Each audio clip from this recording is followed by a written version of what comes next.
नीट 2021 मधला हा प्रश्न आपण आज सॉल्व करणार आहोत. तर ई एनर्जी आणि capital G universal gravitational constant. तर ई बाय जीचे डायमेन्शन सांगायचे आहेत आपल्याला. तर आपण याचं क्विकली आन्सर कसं काढायचं, तर एनर्जीचे डायमेन्शन्स माहिती आहेत काय असतात, M1 L2 T-2. Generally force आणि एनर्जीचे डायमेन्शन्स लर्न ठेवायचे. आणि मग याच्यावरून जर आपण एनर्जीचं युनिट लिहिलं kg मीटर स्क्वेअर सेकंडचा पॉवर -2. आणि कॅपिटल जीचं हे युनिट जनरली लर्न असतं, newton metre square per kg square. हे metre square get cancel. kg सेकंडचा पॉवर -2.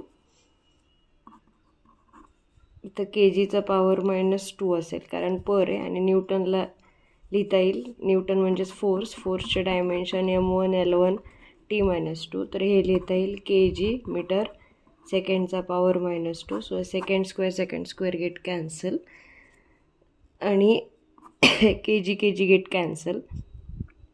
तर हे डायमेन्शन बनतील.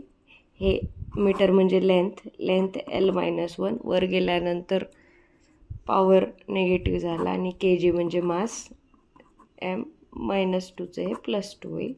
So correct dimension will be M2 L-1 असतील.